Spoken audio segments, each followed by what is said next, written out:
দেখো, আজ আমরা কষে দেখি 1.1-এর 4 নম্বর থেকে অঙ্ক করব। তবে চলো শুরু করি।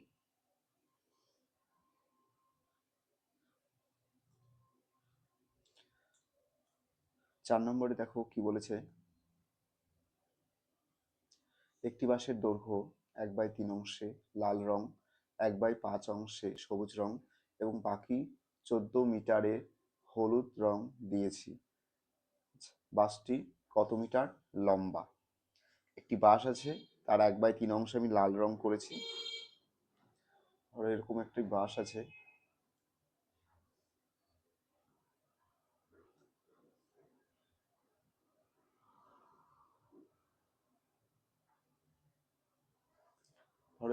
বাঁশ আছে,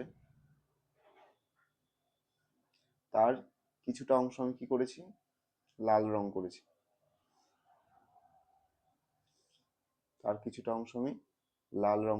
ঠিক আছে। আবার কি বলছে, কিছু অংশ সবুজ রং করেছি, করেছি এবং বলছে বাকি যে 14 মিটারে হলুদ রং দিয়েছি। বাকি 14 মিটারে আমি কি রং দিয়েছি? হলুদ রং দিয়েছি। তাহলে আমি কিভাবে করব?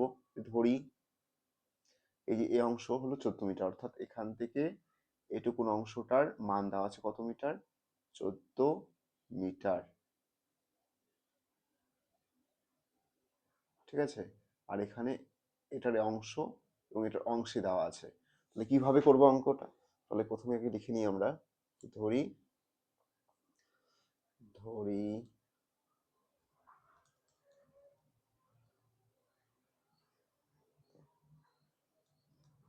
বাসটির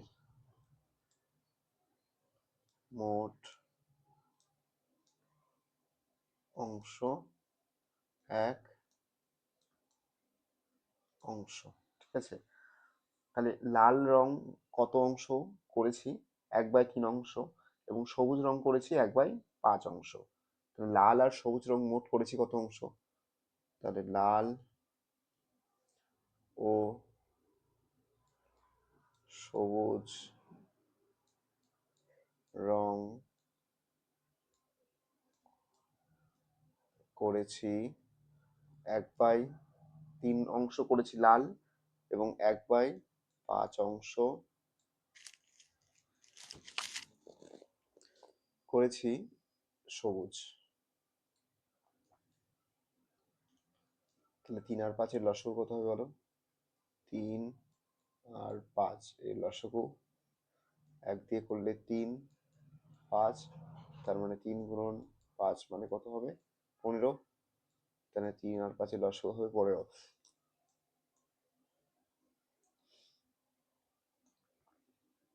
3 দিয়ে একে ভাগ করব, 5 হবে। 5 দিয়ে উপরে কে গুণ করব, 5 কে 5। একইভাবে এখানে হবে 3। তাহলে 8/15 অংশ। ঠিক আছে। লাল ও সবুজ রং করেছি কত অংশ? 8/15 অংশ। তাহলে অংশের হিসেবে আমি বাকি অংশে কি করেছিলাম? আমি এই দেখো, বাকি অংশে আমি হলুদ রং দিয়েছি। তাহলে হলুদ রং দিয়েছি কত অংশ? তাহলে সুতরাং হলুদ রং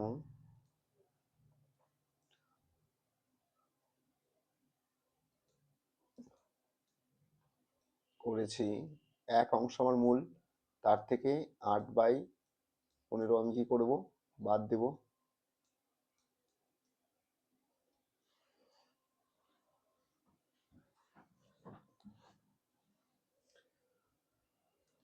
নিচে 1 ধরে নাও। 1 আর 15 এর লসাগু কত হবে? 15। 1 দিয়ে 15 কে ভাগ করলে 15, 15 দিয়ে 1 কে গুণ করলে 15। একইভাবে এখানে হবে 8। তাহলে আমার হবে কত? 15 থেকে 8 বাদলে 7/15 অংশ। 7 বাই কত হলো? 15 অংশ। ঠিক আছে। তারপর নেক্সট কি করতে পারি? তারপর আমি কি করব? 7/15 অংশ। আমি এই পর্যন্ত বুঝতে পারলে তো হলুদ রং কত করেছি? 7/15 অংশ। আর এই অংশ সমান সমান কত দেওয়া আছে বই? 14 মিটার, তাই না? এই যে হলুদ রং করেছি কত মিটার? 14 মিটার। হলুদ রং করেছি 14 মিটার, এটাই দেওয়া আছে। তাহলে আমি প্রশ্নানুসারে কি লিখতে পারি? প্রশ্নানুসারে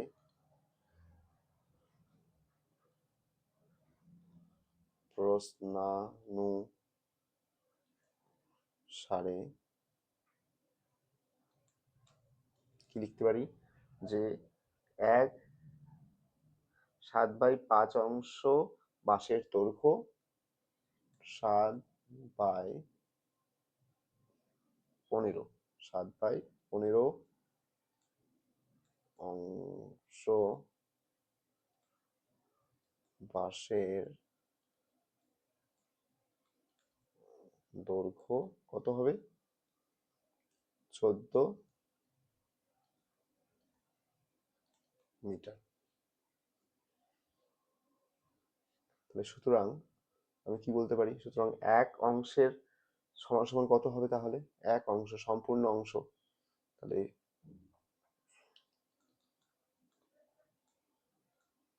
সুতরাং এক অংশ বাঁশের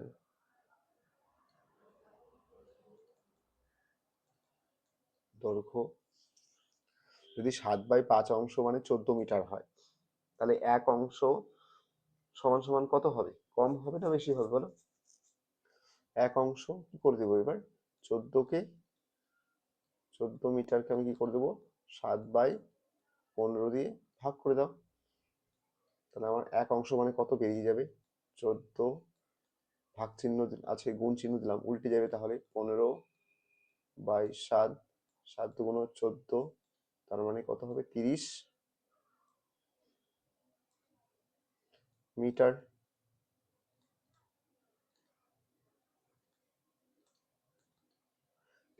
হবে। তাহলে আমার এখন দেখো উত্তরটা কিন্তু বেরিয়ে গেল। সুতরাং বা উত্তর আমি লিখতে পারি, এক অংশ মানে কি? বাসটির সম্পূর্ণ দৈর্ঘ্য। উত্তর তাহলে কি হবে? বাসটির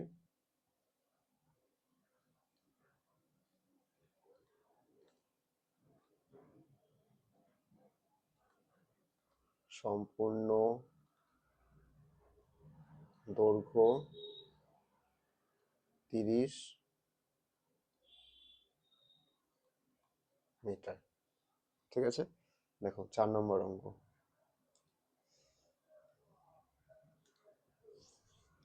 হয়ে গেল। এবার আমরা 5 নম্বর অঙ্ক দিকে একটু নজর দিই। 5 নম্বরে কি বলছে? যে একটি খাতার দাম এত টাকা হলে 15টি খাতার দাম কত হবে তা হিসাব করি। একদম সহজ, একদম জলের মতো অঙ্ক। যে একটি খাতার দাম দেওয়া আছে, তাহলে আমরা কি লিখবো? 5 নম্বরে লিখবো একটি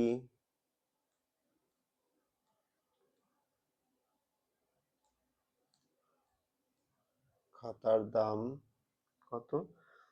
6 টাকা 50 পয়সা, তাই তো ছিল? 6 টাকা 50 পয়সা। দেখে নাও একবার, তোমরা বইটা সামনে রাখবে তোমাদের কাছে, তাহলে এই ভিডিওটি দেখে যখন তোমরা অঙ্ক গুলো দেখবে, তখন তোমাদের সামনে যেন বইটা থাকে, তাহলে কিন্তু সুবিধা হবে। 6 টাকা 50 পয়সা, 6 টাকা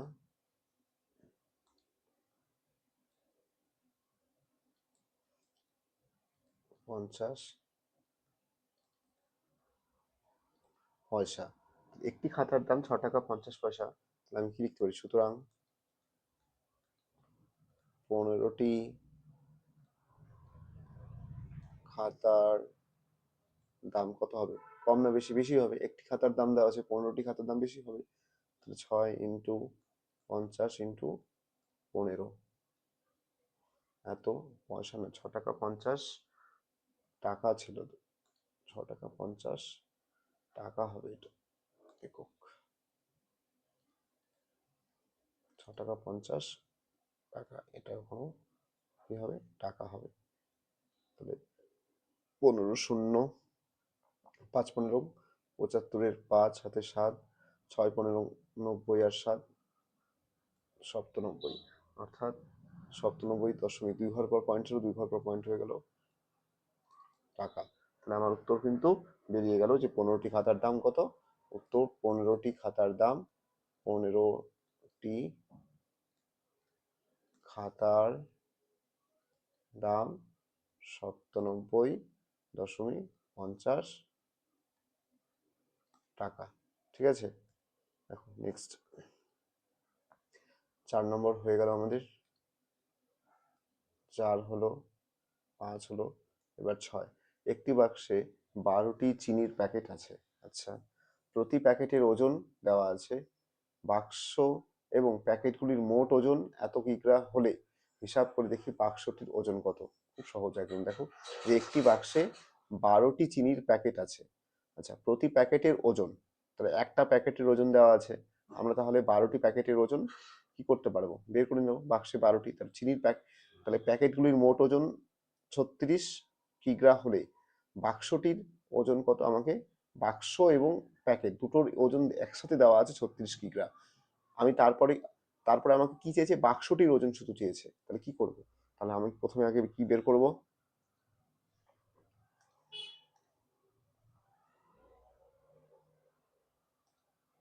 প্রথমে আমাকে বের করতে হবে যে একটি চিনির প্যাকেটের ওজন দেওয়া আছে, তাহলে 12টি চিনির প্যাকেটের ওজন কত সেটা আগে আমি বের করে নিই। তাহলে লিখবো যে একটি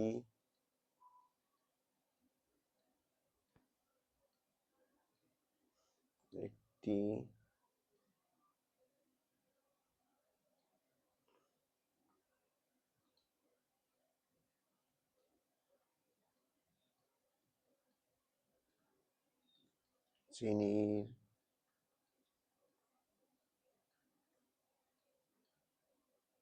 প্যাকেটের ওজন, একটি চিনির প্যাকেটের ওজন 2.84 টাকা কিগ্রা, 2.84 কিগ্রা। তাহলে আমাকে 12টি চিনির প্যাকেটের ওজন কত হবে, 12টি চিনির প্যাকেটের ওজন 2.84 গুণন 12 একক কিগ্রা থাকবে। তাহলে 4 12 48 8 হাতে 4, 8 12 96, 4 100 0 10, 12 2 24 আর 10 34, অর্থাৎ 34.08 কিগ্রা। এটা তাহলে চিনির প্যাকেটের ওজন আমার মোট। আচ্ছা, বাক্স এবং চিনির প্যাকেট সহ কত কিগ্রা ছিল, 36 কিগ্রা ছিল। তাহলে আমার শুধু বাক্সের ওজন, তাহলে সুতরাং এবার শুধু বাক্সের ওজন কিভাবে বার করব, সুতরাং শুধু আমার বাক্সের ওজন হবে, আমার বাক্স এবং প্যাকেট সহ ওজন 36 কিগ্রা। আমি 0 0 দিলাম, কারণ এখানে দেখো পয়েন্টের পর 2 ঘর আছে, তাই আমি 0 দিয়ে রাখলাম তোমাদের সুবিধার জন্য। 34.08 কিগ্রা। তাহলে আমার এটা এই 36 কিগ্রা হলো বাক্স এবং প্যাকেট সহ ওজন, আর এটা চিনির প্যাকেটের ওজন। বাদ দিয়ে দিই, 10 থেকে 8 বাদ দিলে 2, হাতে 1, 10 থেকে 1 বাদ দিলে 9, হাতে 1 5, 1 মিলে গেল, অর্থাৎ কত হবে, বাক্সের ওজন হলো 1.92 কিগ্রা। তাহলে দেখো আমাদের এটা আমাদের কত নম্বর অঙ্ক, এটা আমাদের 5 নম্বর অঙ্ক, না 5 না, এটা আমাদের 6 নম্বর অঙ্ক, 6 নম্বর অঙ্ক। দেখো এবার 7 নম্বর অঙ্ক, নাম্বার 7। নাম্বার 7-এ কি বলছে, যে একটি বস্তা চালের পরিমাণের এত অংশের দাম, অর্থাৎ 0.75 অংশের দাম হলো 1800 টাকা। তাহলে তার 0.15 অংশের দাম কত। একদম সহজ, এটা আমরা লিখে করলে একদম সহজ হয়ে যাবে, বুঝে যাবে তোমরা। তাহলে আমাদের কত দেওয়া আছে, 0. তাহলে 0.75 অংশের দাম কত দেওয়া হয়েছে, তাহলে একটি বস্তার চালের এত অংশের দাম, হ্যাঁ এত অংশের দাম দেওয়া আছে আমাদের 1800 টাকা ছিল, 1800 টাকা। এই দেখো, দেখে নাও, এই 1800 টাকা বলছে। তাহলে আমাকে কত বলছে, এক ঐকিক নিয়মে যদি করি আমরা, তাহলে এক অংশের দাম নিশ্চয়ই কি হবে, কম হবে না বেশি, বেশি হবে না কম হবে, কম হবে। 1800 বাই 0.75 টাকা। তাহলে সুতরাং আমাদের বলেছিল কত, 0.15।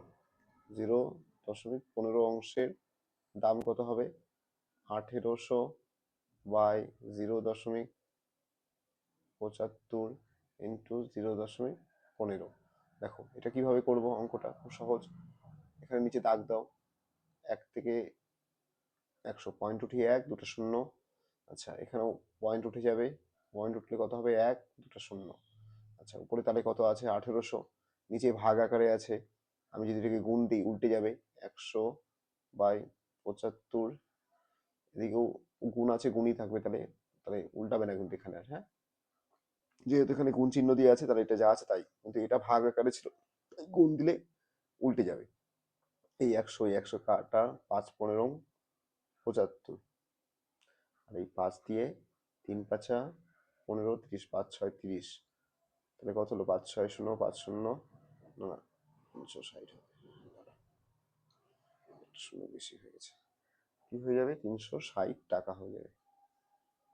360 টাকা। তাহলে ওই 0.15 অংশ, অর্থাৎ এই অংশের কত মূল্য বেরোলো, 360 টাকা বেরোলো। নেক্সট দেখো, নেক্সট অঙ্ক 8 নম্বর, লাস্ট অঙ্ক, 1 কোষে দেখি 1 পয়েন্ট। বলছে অনিতা দিদি তার জমির পরিমাণের অর্ধেকের এত অংশ তার নিজের ভাইকে দিয়েছে এবং বাকি জমি 3 ছেলেকে। আচ্ছা অনিতা দি তার জমির পরিমাণের অর্ধেকের এত অংশ নিজের ভাইকে দিয়েছেন এবং বাকি অংশ 3 ছেলেকে সমান ভাগে ভাগ করে, প্রত্যেক ছেলে কত অংশ পেল। কি কি বলতে চেয়েছে তাহলে, ধরো একটি জমি আছে,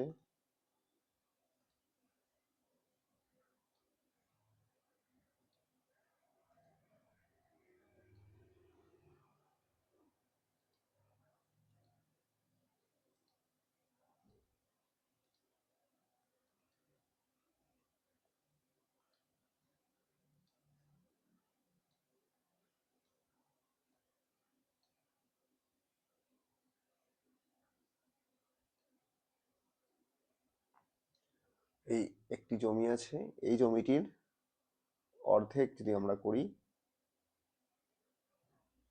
ঠিক আছে, এই জমিটির এই অংশ তার ভাইকে দিয়েছেন এবং কত পরিমাণ দিয়েছেন সেটা অংশে বলে দেওয়া আছে, ঠিক আছে, এবং বাকি যে অংশ, এই অংশ 3 ছেলেকে ভাগ করে দিয়েছেন। আমাকে চেয়েছে যে প্রত্যেকে কত অংশ জমি পেল তা আমাকে চিত্রের সাহায্যে দেখায়। তাহলে তুমি এরকম একটা জমি আগে একটা ছবি আঁকবে এবং মাঝখানে একটি ভাগ করে দিবে এরকম করে।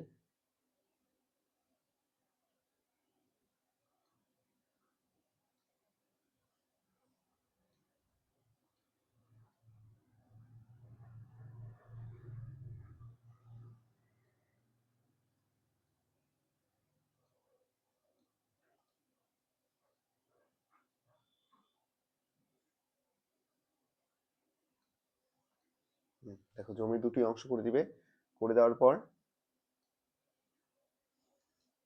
সরে যাচ্ছে,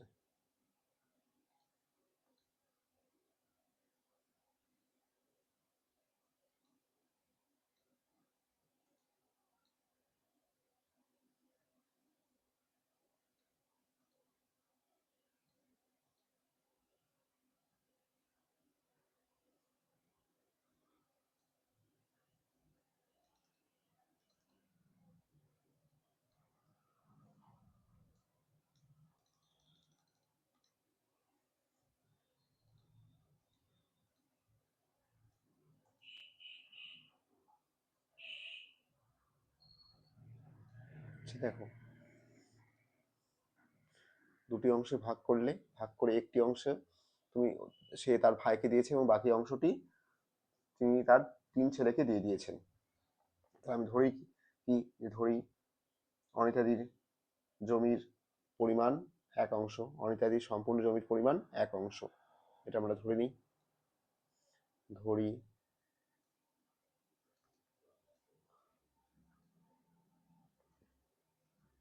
অনিতা দির, ধরি অনিতা দি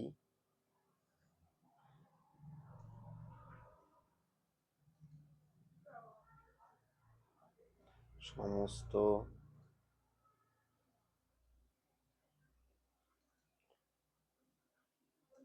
জমির পরিমাণ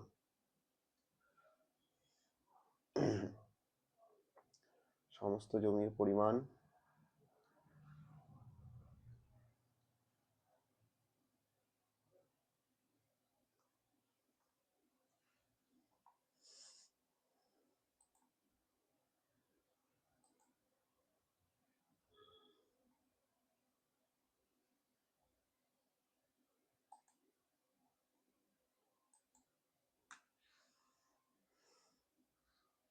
সমস্ত জমির পরিমাণ এক অংশ। তাহলে তিনি তার ভাইকে দিয়েছেন কত অংশ? 7/8 অংশ। তিনি তার ভাইকে দিয়েছেন 7/8 অংশ। সুতরাং বাকি জমির পরিমাণ এক অংশ থেকে আমি 7/8 অংশ বিয়োগ করে দিই, তাহলে আমার বাকি জমির পরিমাণ পেয়ে যাব। লসাগু 8 হবে। তোমরা যদি বুঝতে না পারো দেখে নিচে 1 ধরে নাও। 1 আর 8-এর লসাগু 8। 1 দিয়ে 8কে ভাগ করলে 8। আমরা জানি নিচেরটা দিয়ে ভাগ করতে হয়, অর্থাৎ হর দিয়ে ভাগ করতে হয় এবং লব দিয়ে গুণ করতে হয়। তাহলে 8, একইভাবে এখানে 7 হবে। তার মানে 1/8 অংশ এই পরিমাণ জমি কি করলেন তিনি, তার এখন তাহলে পড়ে গেল বাকি জমির পরিমাণ হলো 1/8 অংশ। দেখো বাকি জমির পরিমাণ 1/8 অংশ। এরপর আমি কি করব, যে প্রত্যেক ছেলে কত জমি পেয়েছে, তাহলে এই অংশকে, সুতরাং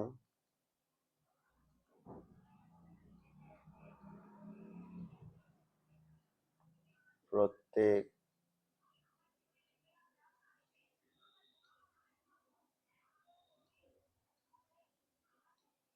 ছেলে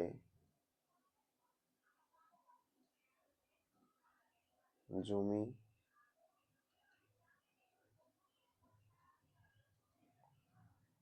পেয়েছে, প্রত্যেক ছেলে জমি পেয়েছে কত অংশ করে পাবে?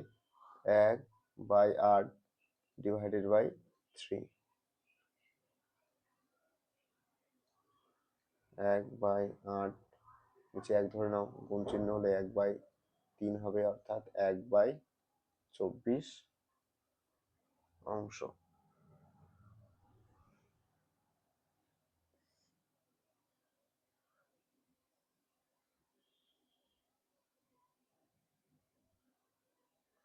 দেখি প্রশ্নটা কি বলেছে আরেকবার দেখি।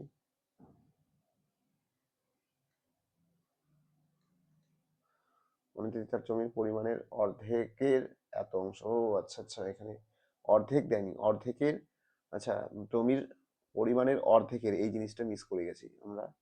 এখানে প্রশ্নটা একটু পড়তে, এই অংশটা আমি একটু ভুলে গেছি। আমি ভাবছি 7/8 অংশ দিয়েছে, তাহলে জমির পরিমাণের অর্ধেকের 7/8 অংশ দিয়েছে, এই জিনিসটা বের করতে হবে। তাহলে দাঁড়াও, অঙ্কটা ঠিকই আছে, শুধু চেঞ্জ হয়ে যাবে। দেখো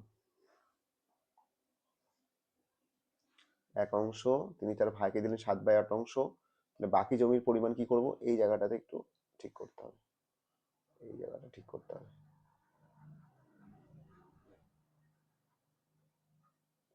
এখানে তাহলে ওর তো জমির পরিমাণ কত অংশ? 1 1, এবং তার থেকে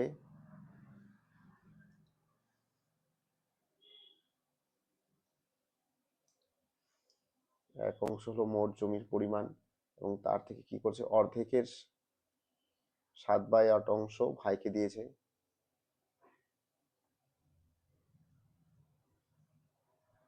অংশ তাহলে এক অর্ধেকের 7/8 অংশ, তাহলে 7 অক্ষে 7 আর 8 দুগুণ 16, এত অংশ। তাহলে বাকি জমির পরিমাণ 16/7, অর্থাৎ 9/16 অংশ, 9/16 অংশ। তাহলে প্রত্যেক ছেলে, এবার তাহলে এটা হলো যদি বাকি জমির পরিমাণ, প্রত্যেক ছেলে জমি পাবে। শুধু দেখো ঠিকই আছে, শুধু অর্ধেকটা আমরা অর্ধেকে এই অংশটা করিনি জন্য জিনিসগুলো চেঞ্জ হয়ে যাচ্ছে, ঠিক আছে। 9/16কে আমি 3 দিয়ে কি করে দেবো, ভাগ করে দেবো। 9/16কে আমি 3 দিয়ে ভাগ করে দিই, ভাগ 1, তাহলে 9/16 1/3, 3 তিরিকে 9, তার মানে কত হবে 3/16, অর্থাৎ প্রত্যেক ছেলে কত অংশ করে জমি পেল, 3/16 অংশ করে জমি পাবে। প্রত্যেক ছেলে 3/16 অংশ করে কি পাবে, জমি পাবে, ঠিক আছে। তাহলে আমরা দেখো কোষে দেখি 1.1-এর 8 পর্যন্ত অঙ্ক শেষ করে দিলাম, এই পর্যন্ত শেষ করলাম। পরের দিন আমরা এরপরে নতুন একটা ক্লাসে আমরা পরের কোষে দেখি 1 পয়েন্ট যেটি আছে 2 হয়তো আছে, সেটি আমরা করব, ঠিক আছে। চলো তাহলে আমরা এখানেই ভিডিওটি শেষ করছি।